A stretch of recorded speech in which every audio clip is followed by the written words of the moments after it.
नमस्कार दोस्तों, स्वागत है आपका आपके अपने यूट्यूब चैनल मनप स्टोरीज़ में। दोस्तों, नई कहानी वो हरजाई था, मैं उसकी गुलाम हो गई। दोस्तों, नई कहानी है, ज़रूर आपको अच्छी लगेगी। अगर अच्छी लगे तो कहानी को प्यार देना, कमेंट ज़रूर करके बताना कहानी आपको कैसी लगी। तो चलिए इस नई कहानी को शुरू करते हैं। हमारी दीदी की शादी थी। कर तो हम भी लेते, पर वो बड़ी थी तो पहला मौका उन्हें ही मिला। तो उनके एक तथाकथित देवर भी थे, जो सबके होते हैं, जिन्हें पहली नज़र में ही हमसे प्यार हो गया। हमें भी हो सकता था, पर हम उनसे उनका हक छीनना नहीं चाहते थे, वरना जीवन भर लोग कहते हमने लड़कों का हक मारा है। तो शादी की रस्मों के बीच वो हमें घूर घूर कर देख रहे थे, और अगर आंखों से खाने का रिवाज होता तो शायद खा भी जाते। फिर ये सिलसिला शुरू हुआ तो वो मेरे पीछे ऐसे पड़े जैसे चूहे के पीछे बिल्ली पड़ती है, और लुक्का छिपी शुरू हो गई। और वो 4 महीने तक चलती रही। 4 महीने बाद दीदी का गोना था, और हमने ठान लिया था कि इनसे बदला लेकर रहेंगे। आखिर वो शुभ घड़ी भी आ गई। खाने पीने के बाद सबने चाय की फरमाइश की। चाय बनाने और पिलाने का जिम्मा मेरे हिस्से में था। मन तो हुआ चाय में जहर डाल दूं, पर मैं इतनी आसानी से उन्हें नहीं मारना चाहती थी। हमने दीदी से कहकर उन्हें अंदर बुलाया, और वो तो जैसे इसी इंतजार में बैठे थे।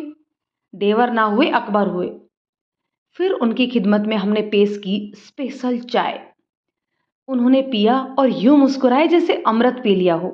हम हैरान कि कोई नमक की कड़वी चाय जिसमें 5 से 7 चम्मच नमक हो, पीकर मुस्कुरा कैसे सकता है यार। खैर, अगला वार तैयार था। उन्होंने घर देखने की इच्छा जताई, जिसे हमने सहर्ष स्वीकार किया। हर जगह घुमाकर हम उन्हें घर के पीछे वाले हिस्से में ले गए, और मौका मिलते ही उन्होंने हमें प्रपोज कर दिया। हम मुस्कुराए जैसे बलि के बकरे को देखकर बलि देने वाला मुस्कुराता है। और प्लान के मुताबिक उसी वक्त कोई उन्हें बुलाने आ गया। उन्होंने जेब से एक छोटा सा गिफ्ट निकाला और हमारी ओर बढ़ाया। हम मासूम बनते हुए उसे लेने से ना नुकर करने लगे, फिर एहसान करते हुए उसे रख लिया। उन्होंने जाने के लिए कदम बढ़ाया, और हम इसी मौके की ताक में थे। सामने दरवाजे में हमने अपना पैर लगा दिया चुपके से, और धड़ाम चले आ रहे हैं जनाब अर्श से फर्श पर, और हम चंपत। उनके अर्श से फर्श पर पहुंचते ही हम पीछे के रास्ते से आगे घर में आए और भीड़ में गुम हो गए। और बेचारे देवर जी दुर्घटनाग्रस्त होकर अपने क्षतिग्रस्त अंगों को समेटते हुए अंदर आए। जिसने देखा वही ओहो, ओह ये कैसे हुआ, कहकर सहानुभूति के सातों स्वर निकालने लगा। हम भी भीड़ का हिस्सा बने, दुखी होने का नाटक करने लगे, और मन ही मन हंसे। और करोगे बच्चों इश्क, मजा तो आया ही होगा। पर जाने दीदी को कैसे पता चल गया। उन्होंने हमें बुलाया और पूछा, ये सब तुमने किया? हम गाय की तरह सीधे चुपचाप खड़े रहे। पर हाय री किस्मत, आजकल के जमाने में चुप्पी को अपराध स्वीकारना समझा जाता है। ये मुझ मासूम को कहाँ पता था। खैर, बुरी बात तो ये थी कि दीदी को उसकी बात पर भरोसा था, हमारी पर नहीं। शादी के बाद लोग बदल जाते हैं, ये तो हमने सुना था, पर इतनी जल्दी ये नहीं पता था। हाय, कितनी जल्दी बदल गई थी मेरी बहन। और हद तो तब हो गई जब कमीने ने, मतलब दीदी के देवर ने, ये कहकर हमारी बेइज्जती कर दी कि अगर मैं पसंद नहीं तो हमें हमारा गिफ्ट वापस कर दीजिए। इतनी बेइज्जती तो हमारी तब भी नहीं होती थी जब चाट वाला हमसे उधारी के पैसे मांगता था, या टिकिया के नाम पर गोलगप्पे वाले को 10 गोलगप्पे हम खा जाते थे और अगली बार टिकिया मांगते तो वो कहता था नहीं है, खत्म हो गई। हमने तुरंत अपनी सखियों को बुलाया और कहा कि लाकर मुंह पर मार दो इसके उपहार और प्यार। पर हमारी एक चतुर सखी ने नैन मटकाए। हम समझ गए दाल काली है। चुपके से निकले और पूछा, क्या बात है? क्या देश फिर से अंग्रेजों का गुलाम हो गया? उन्होंने कहा, देश तो नहीं, पर तुम मत हो जाओ इस हरजाई की गुलाम। हमें तो डर लगता है। क्यों, ये जॉर्ज पंचम है क्या? नहीं, पर इसके उपहार को तो देखो। हमने देखा एक छोटा सा मगर प्यारा सा सोने का लोकेट, और छोटी सी नोट थी। हमने मुंह बिचकाया। मांग तो ऐसे रहा है जैसे कोहिनूर हीरा दे गया हो। नोट पढ़ा, उसमें लिखा था, मेरी जिंदगी में आने के लिए शुक्रिया। आप बहुत खूबसूरत हैं। मन तो किया भाग के आईना देखाऊं, पर याद आया तू मत गुलाम हो जाना उस हरजाई की। तो क्या हमें बरगलाना चाहता है? कतई नहीं। हम नेता थोड़ी हैं कि पार्टी बदल लें। सुबह हुई, दीदी की विदाई की घड़ी भी आ गई। दीदी के देवर अभी भी सो रहे थे। हम चुपके से रूम में पहुंचे और उनका गिफ्ट और एक नोट जिसमें हमने लिखा था कि हमारी जिंदगी से दफा हो जाइए, उनके पास रख के आने लगे। पर कमबख्त टीवी सीरियल की सास की तरह हमेशा हम पर ही नजर रखता था। तुरंत उठ बैठा और बोला, एक कप चाय पिला दीजिए और आदत डाल लीजिए, अब तो हर रोज आपकी चाय के साथ ही होगी। हमने जहरीली नजरों से उन्हें देखा और कहा, नोट पढ़ लेना। उन्होंने कहा, ऐसा ना देखो, हम जा नहीं पाएंगे। कमबख्त आशिकों की यही दिक्कत है, महबूबा की इनकार भी उन्हें इकरार लगती है। खैर, दीदी की विदाई हो गई और हम उसे सबक भी नहीं सिखा पाए। गुस्सा तो खुद पर आ रहा था। पहली बार किसी टास्क में फेल हुई थी। अंदर आई तो गिफ्ट वही रूम में था जिसमें सिर्फ नोट लिया गया था और एक और नोट लिख कर छोड़ा था। उदास मत होना, तुम्हें भी जल्दी ही ले जाऊंगा। दीदी तो ससुराल चली गई, उनके साथ उनका वो नामुराद देवर भी चला गया। बस हमारे सीने में एक खंजर घोंप गया। क्या कहा था? उदास मत होना, जल्दी ही लेने आऊंगा।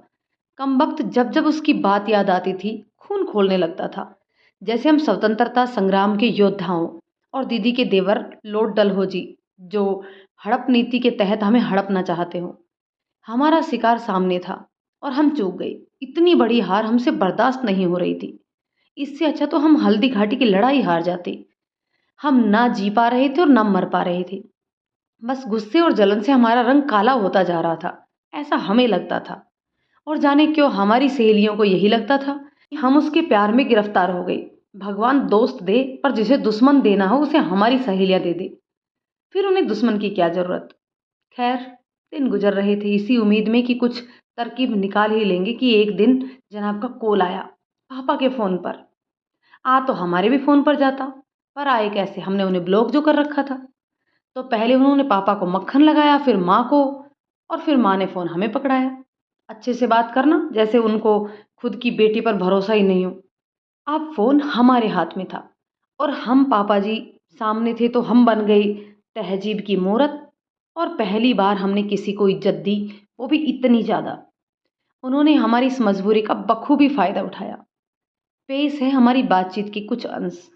हेलो, हमने होले से कहा।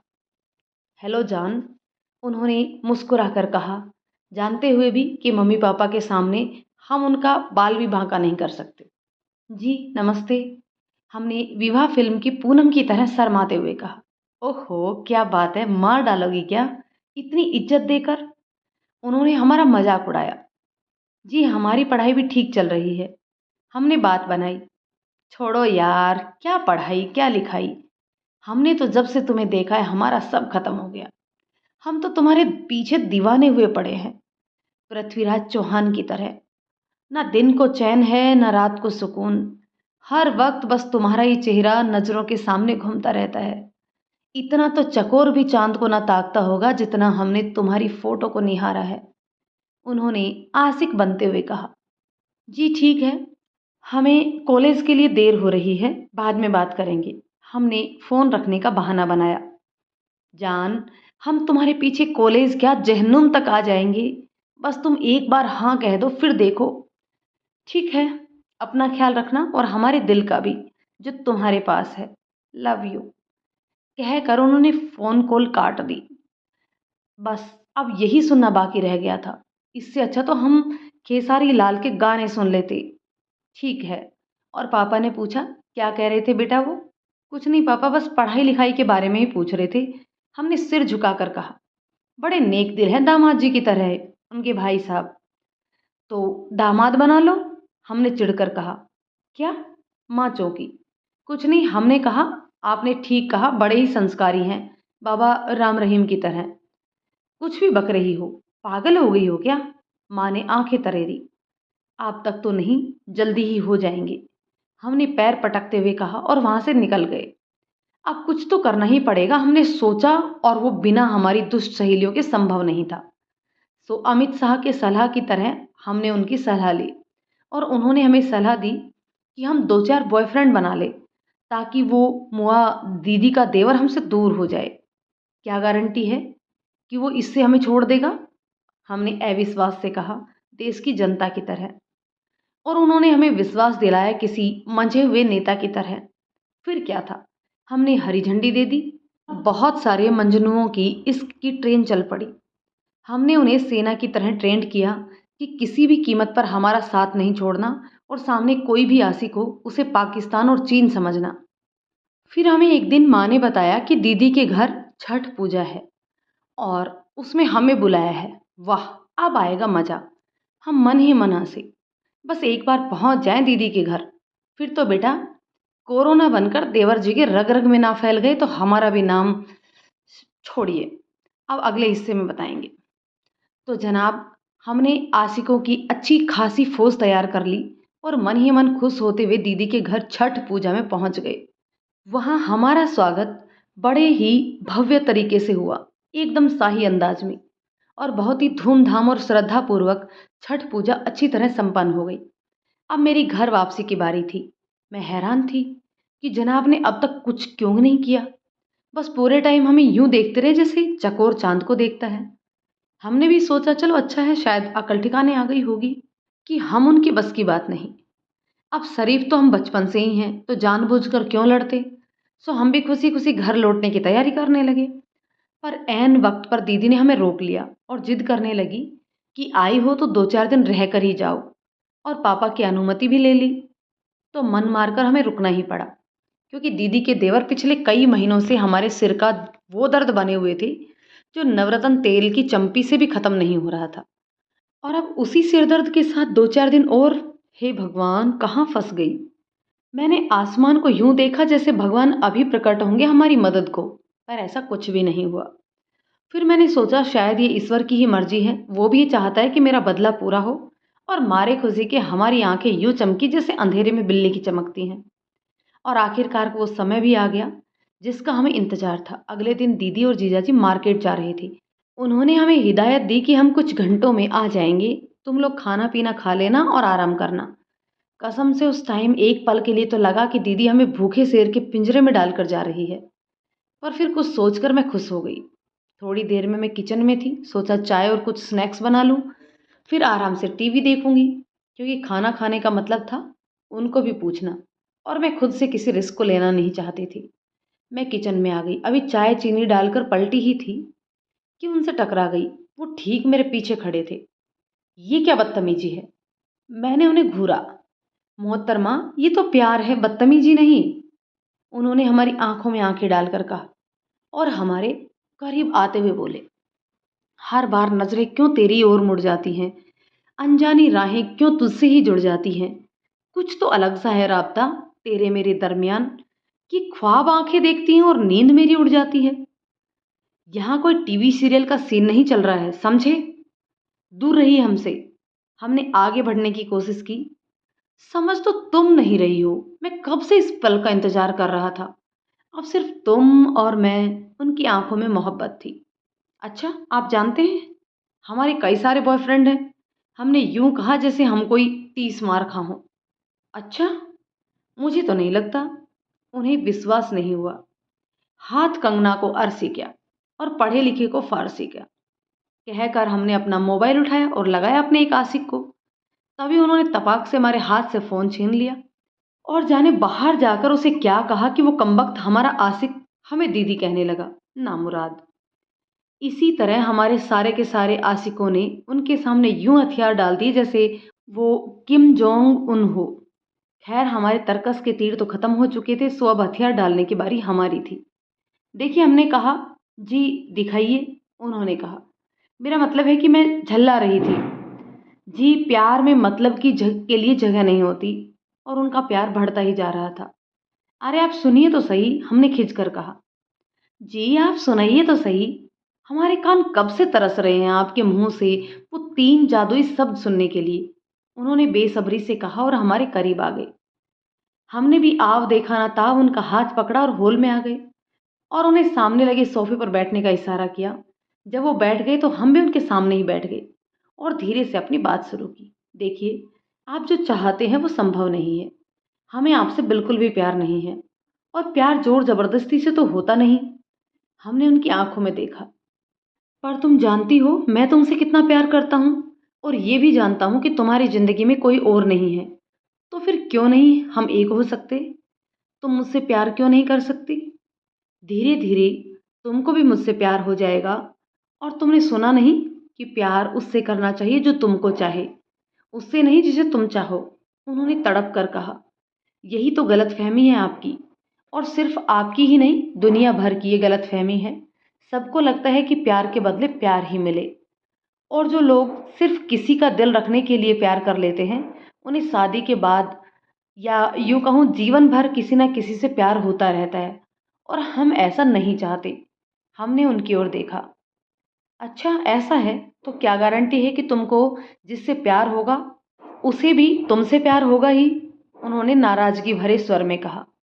ना करे तो क्या फर्क पड़ता है, हमें तो उससे प्यार होगा, और इस बात का सुकून भी कि वो प्यार हमें खुद होगा, जोर जबरदस्ती से नहीं। और प्यार में पाना ही तो सब कुछ नहीं होता ना। कहकर हम मुस्कुराए। अच्छा, फिर तो मुझे भी उस दिन का इंतजार रहेगा। मैं भी तो देखूं कौन है वो खुश नसीब। उदासी में डूबी उनकी आवाज आई। देख लीजिएगा, वो सबसे अलग होगा। हमने चहक कर कहा। हाँ लगता है दूसरी दुनिया से आएगा, उन्होंने कहा। जी, दूसरी दुनिया का ही होगा, क्योंकि इस दुनिया के लोगों से तो हमें प्यार होने से रहा। कहकर हमने उन्हें आंख मारी। तभी कुछ जलने की गंध आई। कुछ जल रहा है क्या? हमने कहा। जी, हमारा दिल। कहकर उन्होंने अपना दिल थाम लिया। अरे नहीं, कहकर हम किचन में दौड़े।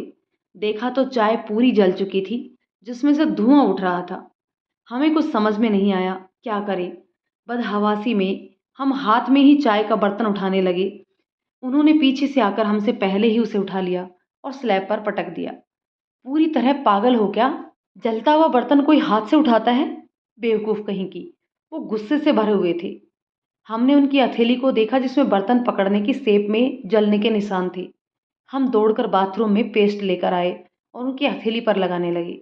हमारी आंखों में आंसू थे, इसलिए नहीं कि उन्होंने हमें डांटा, बल्कि इसलिए कि हमारी वजह से उनका हाथ जल रहा था और उनकी नजरें प्यार से भरी हुई हमें देख रही थी।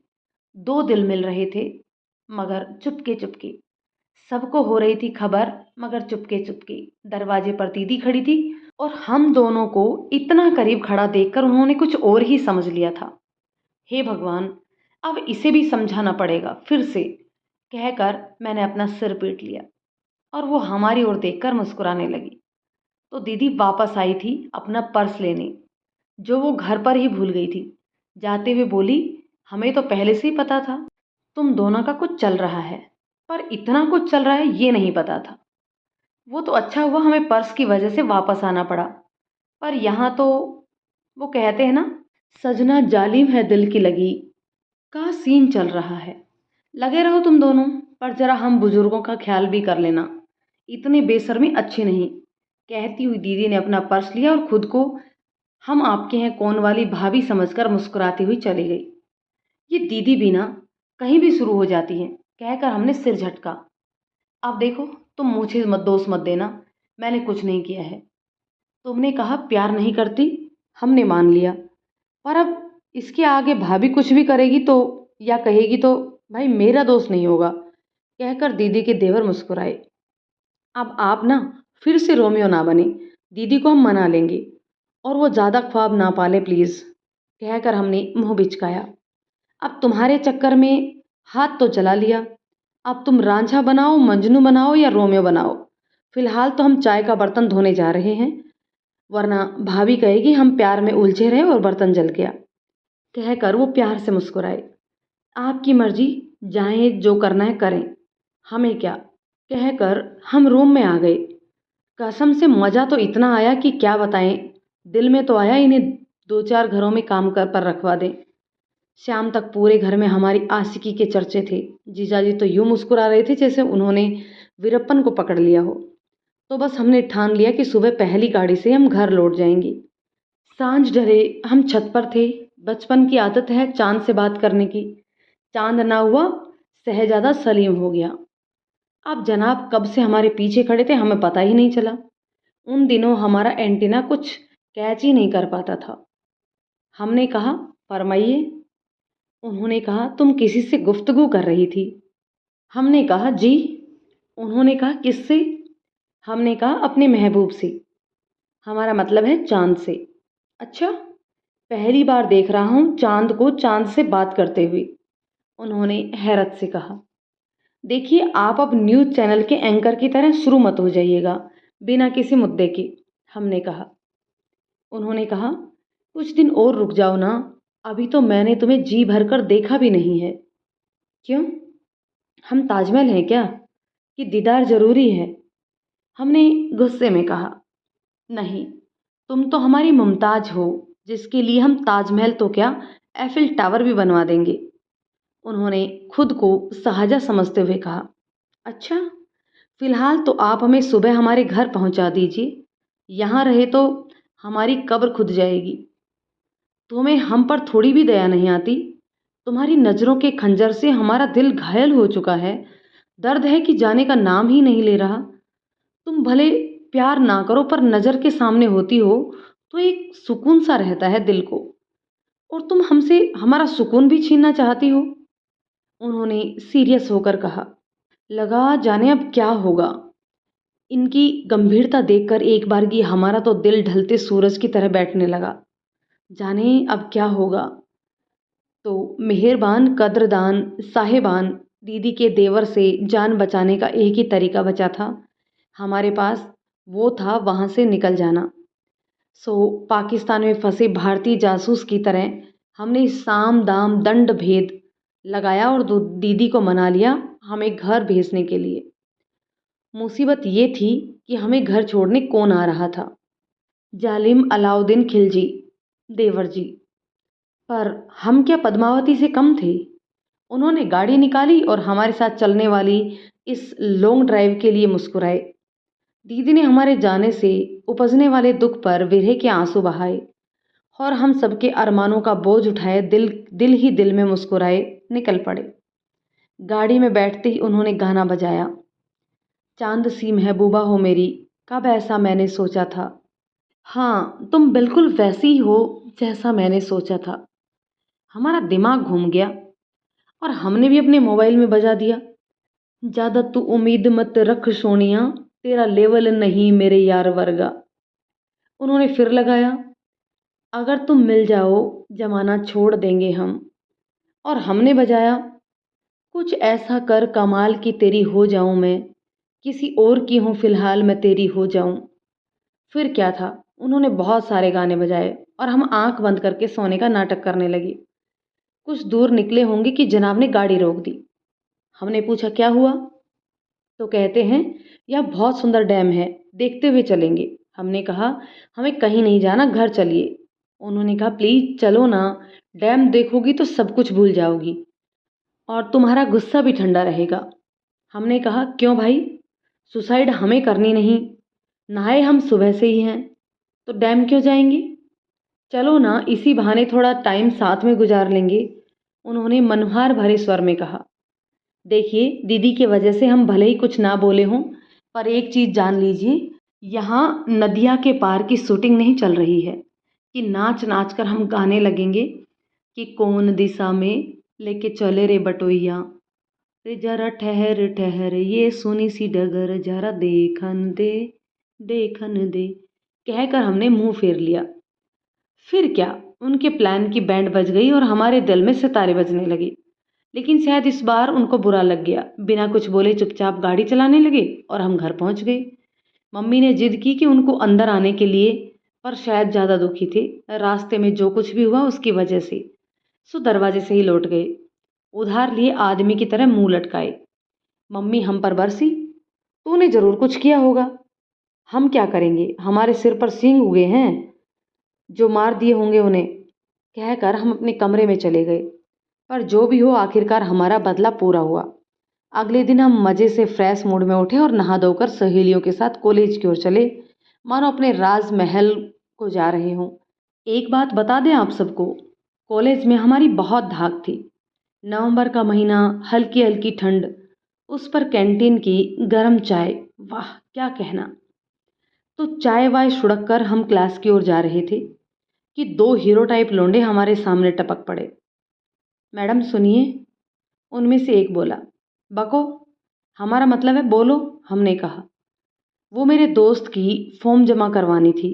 उसने डरते डरते कहा, अच्छा, तुम्हें क्या लगता है कि ये कॉलेज हमारे चचा का है या हमारे अब्बा हुजूर ने बनवाई है? हमने डपट कर पूछा। जी हमें नहीं पता, हम आपके चचा को नहीं जानते और आपके अब्बा जान को भी नहीं, दूसरे ने मासूमियत से कहा। अब क्या था, सबकी हंसी निकलती है, हमारे ठहाके निकल गए और हमने मन ही मन सोचा, ये सब गधे हमें ही क्यों मिलते हैं। तो आज 2 महीने से ज़्यादा हो गए थे, पर जनाब दीदी के देवर का कोई अता पता ही नहीं था। ना कॉल ना मैसेज, कुछ भी नहीं। गधे के सिर से सींग की तरह मानो वो गायब ही हो गए थे। हम भी अपनी नई दुनिया में बहुत खुश थे। जो 2 सीधे साधे गधे हमें कॉलेज में मिले थे, उनमें से एक हमारा दीवाना था, पर कभी खुलकर कुछ बोला नहीं था उसने। उस पर हमें रोब चलाने का बड़ा मज़ा आता था, किसी दरोगा की तरह, और वो भी चुपचाप हमारी सारी बातें सुनता था किसी सिपाही की तरह। ना कभी टोकता था, ना कभी किसी चीज़ के लिए रोकता। उल्टी वो एक बात हमेशा कहता कि एक ज़िंदगी मिली है, जितना ऐश करना है कर लो, कल किसने देखा है। नाम था उसका राज। दिखने में बड़ा ही हैंडसम था, पर कहते हैं ना कि रिश्ते तो ऊपर वाला बनाकर भेजता है। हम बस धरती पर आकर उनसे मिल लेते हैं, पर कभी कभी हम गलत आदमी से मिल लेते हैं, जैसे हमें वो दीदी के देवर से मिलकर लगा था। पर ये राज, ये तो कमाल का बंदा था, एकदम बिंदास। तो इस राज के सीधेपन के हम तो भाई कायल हो रहे थे। वो बिना सवाल किए हमारे सारे नखरे उठाता था, हमारी सारी बातें मानता था और हम मज़े से ज़िंदगी जी रहे थे। पर पता नहीं हमारी सहेलियों को उतना पसंद नहीं था। हमेशा मुझे कहती थी कि ज़्यादा मक्खन लगाने वाले लोग मक्खन की तरह चिकने कैरेक्टर के होते हैं, जो कभी भी कहीं भी फिसल सकते हैं, तो तुम ज़रा इससे दूर ही रहा करो। इससे अच्छा तो तुम्हारा वो दीदी का देवर था। अच्छा, दीदी के देवर अच्छे थे तो तब हमें क्यों रोका था तुम लोगों ने? हमने मुंह फुलाकर कहा। तब हमें क्या पता था कि तुम बटर के चक्कर में पड़कर नॉन बन जाओगी, कहकर वो हमें समझाने लगी। पर हमारी समझ में ये समझदारी की बातें आती कहाँ थी। यूं ही दिन गुजरते रहे और 1 महीना और बीत गया। अब राज से हमारी फ़ोन पर भी बातचीत होने लगी थी। हम थोड़े करीब आ गए थे। 1 हफ्ते बाद ही वैलेंटाइन डे था। राज ने हमें मनाया कि वैलेंटाइन डे वाले दिन हम उससे मिले। मन में तो हमारे भी था कि शायद वो हमें प्रपोज करना चाहता है, तो मिलकर देखना चाहिए। पर कमबख्त सी प्यार वाली कोई फीलिंग अभी तक आई ही नहीं थी। और दूसरी तरफ अकेले में हमेशा ध्यान दीदी की देवर की तरफ चला जाता कि इतने दिन हो गए, आखिर वो हैं कहाँ। बड़ी लंबी लंबी हाँकते थे, प्यार है, हम उनकी दुनिया हैं, हो गया प्यार, टाइम टाइम फिर लगता हम ही पागल हैं। इतनी मुश्किल से तो खुद से उनको दूर किया है और उन्हीं के बारे में सोच रहे हैं, कहीं हम हमें उनसे प्यार तो नहीं हो गया। बस उनसे और हमें प्यार कभी नहीं। कभी कभी हम अकेले में ये भी सोचते कि कमी कहीं हमारे अंदर ही तो नहीं। आजकल कोई भी उस तरह हमें क्यों नहीं अच्छा लगा, जैसे फिल्मों में होता है।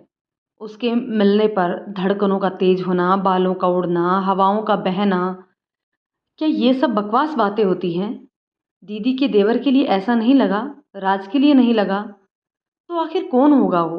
सोचते सोचते हमारा ध्यान उस दिन पर चला जाता जब जलते हुए चाय के बर्तन को दीदी के देवर ने अपने हाथों से उठा लिया था। पर क्यों? मतलब हम जितना चाहते कि उनके बारे में ना सोचे, उतना ही उनके बारे में सोचते रहते।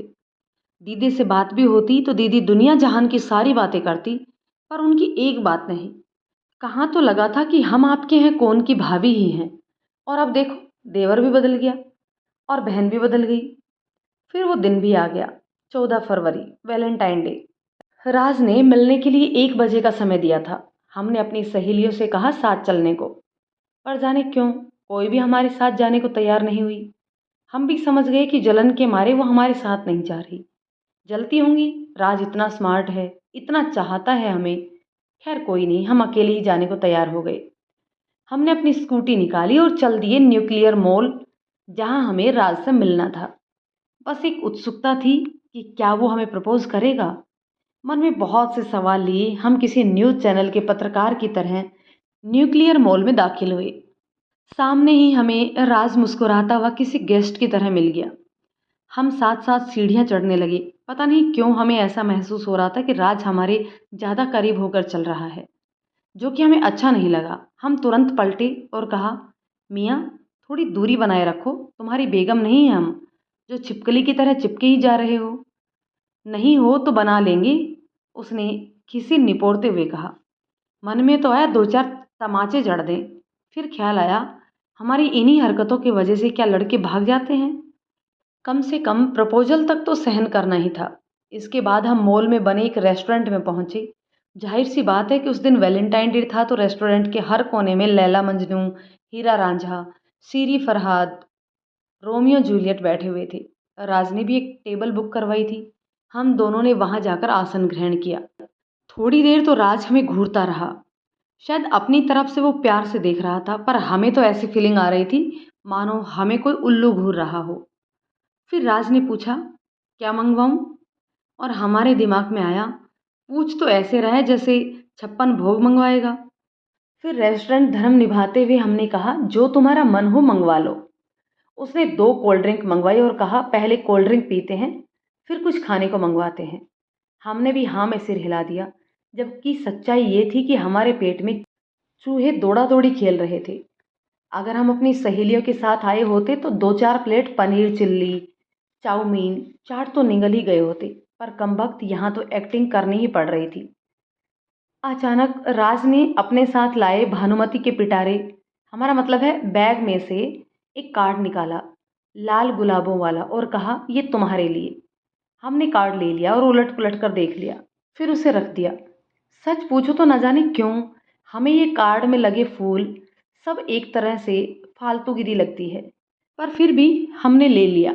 थोड़ी देर बाद उसने अपने बैग में फिर से हाथ डाला और हमें यूं देखा मानो अलादीन का चिराग निकाल रहा हो। हम एकटक उसे ही देखे जा रहे थे।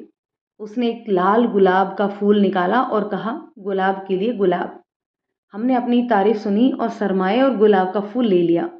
पर ये क्या, उसने तो हमारा हाथ पकड़ लिया मानो अभी हमारे फेरे होने वाले हों। हमने अपने हाथ को छुड़ाने की कोशिश की तो उसका हाथ और कस गया। वो थोड़ा हमारी तरफ झुका। हम घबराए और उसने कहा, सुनो, मैं तुमसे बहुत प्यार। अचानक उसका फ़ोन कबाब में हड्डी की तरह घनघना उठा। उसने फ़ोन उठाया और हमारी तरफ मुखातिब होते हुए बोला, मैं बस 2 मिनट में आता हूँ, तुम तब तक कोल्ड ड्रिंक पियो। हमने कहा, कोई नहीं, आराम से आओ। सच कहूँ तो उसके इस तरह हाथ पकड़ने से हम थोड़े नर्वस महसूस कर रहे थे। हमने आराम से कोल्ड ड्रिंक की बोतल उठाई, रेस्टोरेंट में चारों तरफ नज़र घुमाई। हर तरफ जिसके हाथ में देखो मोबाइल, मानो सब मरने वाले हों और आज ही की आज उनकी फ़ोटो पर हार चढ़ने वाली हो। हमें ये मोबाइल वाली चौंचले भी पसंद नहीं थे। जहाँ देखो वहीं आदमी ज़िंदगी जीने से ज़्यादा मोबाइल में कैद होने के लिए मारा जा रहा है। खैर, हमने इतराते हुए अदा के साथ नज़ाकत से कोल्ड ड्रिंक की बोतल को अपने मुंह से लगाया। कभी एक घूंट भी नहीं भरा था कि तड़ाक से एक हाथ हमारी टेबल के ऊपर आकर पड़ा, जैसे कोई परमाणु बम फूटा हो, और हमारी कोल्ड ड्रिंक चकनाचूर होकर ज़मीन पर घूमने लगी, मानो मोक्ष को प्राप्त हो गई हो। हमने घबरा कर नजरें ऊपर उठाई और चीख पड़े, आप, ये क्या बदतमीजी है? क्या कर रही हो तुम यहाँ पर? उनकी आंखें गुस्से से जल रही थी। हमने फिर से कोकिला बेन की रसोड़े में कौन है की तर्ज पर दोहराया, आप यहाँ क्या कर रहे हैं? और बदले में किसी पुलिस अधिकारी की तरह उन्होंने कहा, वही तो मैं भी तुमसे जानना चाहता हूँ कि तुम इस घटिया लड़के के साथ यहाँ क्या कर रही हो? घट घटिया किसे कहा आपने? दोस्त है वो मेरा। अब हमारा खून उबल रहा था। हाँ, वो तो देख ही रहा हूँ। मैंने देखा उसकी निगाहें किसी स्पाउस कैमरे की तरह राज के दिए हुए कार्ड और फूलों की तरफ थी। अब तक रेस्टोरेंट के बाकी लोगों को खबर हो चुकी थी कि जरूर यहाँ कोई लव ट्रायंगल चल रहा है, तो बाकी लोगों की नज़रें भी हमें यूं घूर रही थी जैसे हम घर से भागी हुई पत्नी हों और दीदी के देवर हमारे पति। हमें दीदी के देवर का यूं आना बिल्कुल भी अच्छा नहीं लगा था। अच्छा खासा सलीम अनारकली से अपने इश्क का इजहार करने वाला था, पर बीच में ये बादशाह अकबर न जाने कहाँ से कूद गए। सच कहूँ तो हमारा दिल कह रहा था कि हम अकबर रूपी इस दीदी के देवर को जिंदा रेस्टोरेंट में चुनवा दें और इतिहास ही बदल दें। पर ये ऐसी जगह थी जहां हम कोई क्रांति नहीं करना चाहते थे। तो आप हमारी जासूसी कर रहे थे? हमने उन्हें घूरते हुए पूछा। क्यों ना करें, प्यार करते हैं तुमसे तो जासूसी तो करेंगे ही ना। और तुम्हारे जैसी बेवकूफ़ लड़की मैंने आज तक नहीं देखी। न जाना न पहचाना, चली आई वैलेंटाइन डे मनाने, वो भी अकेले। आप हमारी इंसल्ट कर रहे हैं। आप जानते हैं उसे, वो हमारे ही कॉलेज में पढ़ता है। हमने राज का पक्ष यूं लिया जैसे किसी पार्टी का नेता अपने बागी विधायकों का लेता है। फिर तो तुम्हें यह भी पता होगा कि वो तुम्हारी वीडियो बना रहा था, तुम्हारी फोटो निकाल रहा था। उन्होंने हमें घूरते हुए पूछा। वो ऐसा क्यों करेगा? वो तो हमारे साथ ही बैठा था। अब हमें थोड़ा थोड़ा पसीना आ रहा था, मानो फरवरी ना हो, अप्रैल का महीना हो। लो खुद ही देख लो। तुम ही कहती हो ना, हाथ कंगन को आरसी क्या और पढ़े लिखे को फारसी क्या। कहकर उन्होंने अपना फोन आगे बढ़ाया। हमने देखा तो हमारे आंसू निकल गए। उसमें हमारे मॉल में आने से लेकर कार्ड और फूल देने तक के सारे फोटोज मौजूद थे। हमने गुस्से से बैक बटन दबाया और होने वाले स्क्रीन पर आ गए। हमने देखा दीदी के देवर की होम स्क्रीन पर हमारी फोटो थी। हमारी फोटो देखकर दिल में एक हुक सी उठी, या यूं समझे थोड़ा सा दर्द जैसा हुआ। फिर हमें कुछ याद आया। हमने कहा, हम ये कैसे मान लें कि ये फोटो उसने क्लिक करवाई है? आप भी तो कर सकते हैं। उन्होंने गुस्से से हमारी ओर देखा और बोले, तुम्हें समझाना मतलब दीवार से सिर फोड़ना है। तुम घर जाओ, मैं शाम को कॉल करता हूँ, फिर तुम्हें समझाऊंगा। हमारे पास फ़ोन करने की कोई ज़रूरत नहीं है, हमें आपसे कोई बात नहीं करनी, कहकर हम वहाँ से उठे। उनकी आवाज़ हमारे कानों से टकराई। अच्छे से जाना, मैं शाम को सब बताता हूँ। शाम को? अब बचा ही क्या है बताने को। खुद से बड़बड़ाते हुए हम मॉल से बाहर निकल ही रहे थे कि हमारे दिमाग में एक ही गाना बज रहा था, तेरी गलियों में ना रखेंगे कदम आज के बाद। तो हम गुस्से से वहां से बाहर निकले, अपना पुष्पक विमान स्कूटी निकाला और उस पर सवार होकर हवा से बातें करने लगी। मन में बहुत सारे सवाल, बहुत सारा गुस्सा और खीज भरी हुई थी। हम फ्लाईओवर के ढलान में थे और दीदी के देवर को मन ही मन गालियां दे रहे थे। दिल कर रहा था अभी सामने होते तो उन पर अपनी स्कूटी चढ़ा देते। पता नहीं राज हमारे बारे में क्या सोच रहा होगा, जाने इन महाशय ने उससे क्या क्या कहा होगा। हमारी सोच अपने चरम पर थी कि तभी पीछे से हमारी स्कूटी को जोरदार टक्कर लगी। हमें समझ में ही नहीं आ रहा था कि क्या हुआ, और हम संभलते उससे पहले ही स्कूटी के साथ सड़क पर रगड़ खाते हुए धड़ाम से गिरे। शायद स्कूटी भी वहीं अगल बगल में कहीं गिरी। हमारी आंखें गोल गोल घूमकर बंद होने लगी कि एक आवाज़ कानों में गूंजी, साली बॉयफ्रेंड को बुलाएगी, अब बुला। आवाज़ जानी पहचानी थी, पर किसकी ये समझ में नहीं आया। दिल दिमाग सब काम करना बंद कर रहे थे। हमारे चारों तरफ खून फैला था। लोगों की भीड़ हमें घेर कर खड़ी थी और अनगिनत शोर के बीच हमारी सांसें धीमी पड़ती गई और हम बेहोश होते गए। एक्सीडेंट के बाद तो हम बेहोश हो गए, पर जब आंखें खुली तो ऐसा लगा हम स्वर्ग में हैं। एक गहन खामोशी हमारे चारों तरफ थी। अंधकार ही अंधकार पसरा हुआ था। नहीं नहीं, आंखें बंद ही थी शायद हमारी, और बहुत भारी भी। फिर हमने पलकों पर जोर डाला और ये सोचकर अपनी आंखें खोली कि हम स्वर्ग में होंगे, पर हमारी आंखों के सामने ना तो महाराज इंद्र थे और ना ही अप्सराएं, ना ही कोई देवतागण। फिर हमें अपनी छोटी बुद्धि पर तरस आया कि हमने कौन से पुण्य कर्म किए हैं जो हमें स्वर्ग मिलेगा। तो मतलब ये कि हम नरक में थे। हाय री किस्मत, अब यही देखना बाकी रह गया था। दुखी मन से हमने आंखें खोली। सामने सफ़ेद कपड़ों में एक परी खड़ी थी शायद, और उसके हाथों में जादुई छड़ी की जगह एक छोटा सा इंजेक्शन जैसा कुछ था। मतलब हम परीलोक में थे। फिर हमें ख्याल आया कि ये कौन सी परी है। हमने बालवीर की रानी परी, बाल परी, नटखट परी देखी है, पर ये कौन सी नई इंजेक्शन वाली परी है। तभी वो परी हमारे करीब आई, होले से हमारे हाथों को छुआ और हमारी चीख निकल गई। ये तो हॉस्पिटल है, मतलब हम जिंदा हैं। आप परी नहीं हैं? हमने उनसे आश्चर्य से पूछा। हाँ, हम जिंदा हैं, मतलब कि ठीक हैं, कहते हुए जैसे ही हमने उठने की कोशिश की, हमारी टांगों में दर्द की एक जोरदार लहर उठी। हम अंदर तक तड़प कर रह गए। नहीं नहीं, आप लेटे रहिए, आपके पैर में फ्रैक्चर है, नर्स ने चिंतित होकर कहा। फ्रैक्चर? कहकर हमने अपने हाथों को देखा। ये तो सलामत हैं, या फिल्म के गुंडों की हड्डियों की तरह साफ तो नहीं हो गई। हमारे बाएं हाथ में भी पट्टी लगी हुई थी, सिर पर भी पट्टी। मतलब हम बुरी तरह से क्षतिग्रस्त थे। अचानक हमें याद आया कि वो दिन जब हमने दीदी के देवर को अपने पैरों में फंसा कर गिरा दिया था और उनकी चोट पर हंस रही थी। आज हम खुद उसी कंडीशन में लाचार पड़े थे। सच कहे तो हमारी हिम्मत नहीं हो रही थी उनसे नज़रें मिलाने की। भगवान जाने हम उनका सामना कैसे करेंगे। कितना सताया हमने उन्हें। ठीक ही तो है ना, या तो प्यार या तो इनकार। हम तो जैसे प्यार को खेल समझ बैठे थे। उतने दिनों से हम समझ भी नहीं पाए थे कि उन्हें सताने में हमें मज़ा आता था। हम खुश होते थे उन्हें परेशान देखकर, पर क्यों? हम दिमाग का दही कर ही रहे थे, तभी सफ़ेद कोट पहने एक अधेड़ उम्र के जेंट्स डॉक्टर अंदर आए। अब कैसा लग रहा है बच्चे? उन्होंने बड़े प्यार से हमसे पूछा। आगे की कहानी नेक्स्ट पार्ट में। दोस्तों, ये जो भी कहानी है ये ज़रूर आपके साथ भी ऐसा हुआ होगा। कमेंट करके बताइए कि ये नोक-झोंक, प्यार भरी नोक-झोंक आपको कैसी लगी। यदि पसंद आई हो तो इसे लाइक कर दीजिए, शेयर कर दीजिए, और यदि चैनल पर पहली बार आए हैं तो प्लीज़ चैनल को सब्सक्राइब ज़रूर कर दीजिए। चलिए दोस्तों, मिलते हैं इसके नेक्स्ट पार्ट में। तब तक के लिए शुक्रिया।